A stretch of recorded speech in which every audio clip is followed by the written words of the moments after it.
사법부를 탄핵하겠다는 민주당. 이건 헌정 파괴다. 대한민국 헌법은 권력 분립을 명시하고 있다. 입법, 행정, 사법은 각각 독립되어 국민을 위한 공공권력으로 존재해야 하며 그 어느 한 축도 다른 권력의 간섭 없이 본연의 역할을 수행할 수 있어야 한다. 그러나 지금 대한민국에서 벌어지는 현실은 이 헌법 정신을 정면으로 위반하고 있다. 바로 더불어민주당이 대법원의 판결에 집단적으로 반발하고 사법부를 향해 전례 없는 탄핵 위협과 입법 폭주를 감행하며 헌정을 흔들고 있는 행태가 그 증거다.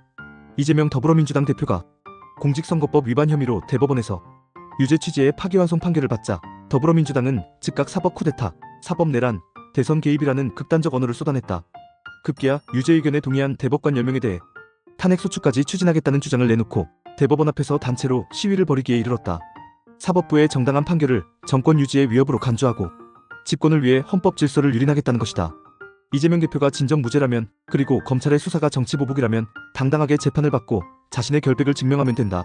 더군다나 그토록 강조하는 국민의 눈높이에서라면 의혹을 해소하기 위해 누구보다 먼저 법정에 서야 할 사람은 바로 이재명 자신이다.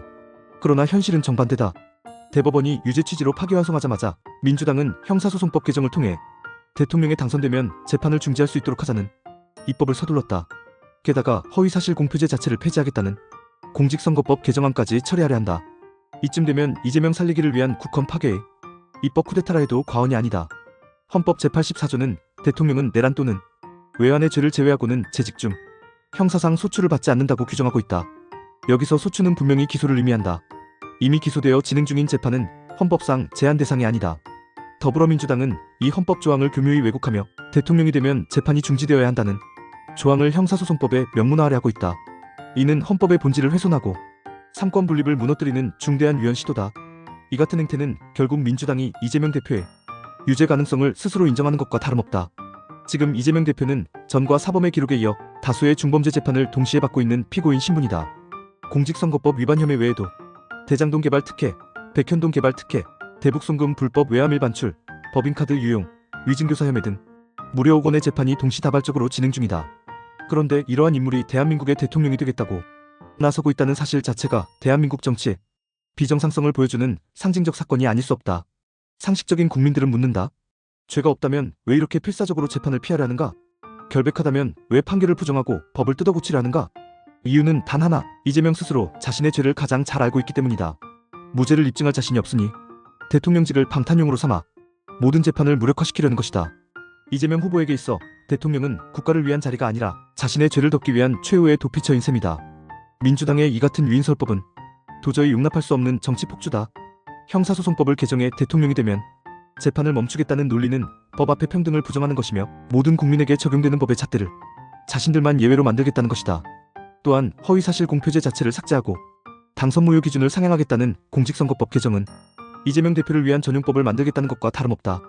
법은 특정인을 위해 존재해서는 안 된다는 가장 기본적인 법치주의의 원칙을 민주당은 스스로 파괴하고 있다. 더 심각한 것은 사법부에 대한 집단적 탄압이다. 대법관 10명의 판결에 대해 탄핵을 운운하고 사법부를 내란 세력으로 지칭하며 헌정기관을 조롱하는 민주당의 언행은 국민주권의 최후 보루인 사법 권력을 부정하는 위험천만한 행동이다. 민주당 의원들은 사법 쿠데타, 사법 내란, 내란 수계 윤석열에 대한 판결, 대선 개입 등 극언을 서슴지 않으며 사실상 법치의 근간을 뒤흔들고 있다. 이는 정치의 사법화가 아니라 사법의 정치화이며 민주주의의 가장 위험한 적이다. 이재명 대표가 대통령이 되어 현행법 체계 아래서 재판을 정지시킨다고 하자 그럼에도 불구하고 임기 종료 이후 판결에서 유죄가 확정되면 선거보전금 434억 원을 국가에 반환해야 하고 헌정 질서가 심각하게 훼손될 것이다. 따라서 민주당은 대선 이후까지 염두에 두고 공직선거법상 허위사실 공표죄를 삭제하고 당선 무효 기준도 1,000만 원으로 상향하려는 입법을 병행하고 있다.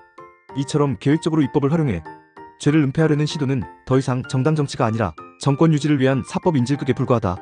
사법부에 대한 공격, 입법 폭주, 헌법 해석의 왜곡, 반대 세력에 대한 탄핵 추진까지 이 모든 것이 오직 이재명 한 사람을 위한 것이다. 민주당의 본질은 민주를 말하지만 현실은 정반대다. 비판과 검증을 받아야 할 대통령 후보가 스스로를 보호막 속에 가두고 그를 위해 입법부와 행정부가 총동원되고 있다. 대한민국 국민은 더 이상 이런 내로남불과 이중잣대를 용납하지 않을 것이다. 국민은 묻고 있다.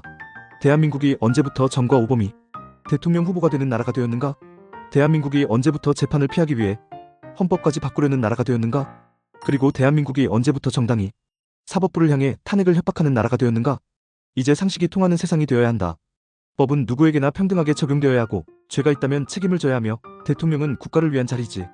누구의 방탄용 도피처가 되어서는 안 된다. 이재명 대표와 민주당은 사법부를 위협하고 헌법을 무력화시키며 국민을 기만하고 있다. 이러한 시대의 폭주는 반드시 국민의 손으로 심판받아야 한다.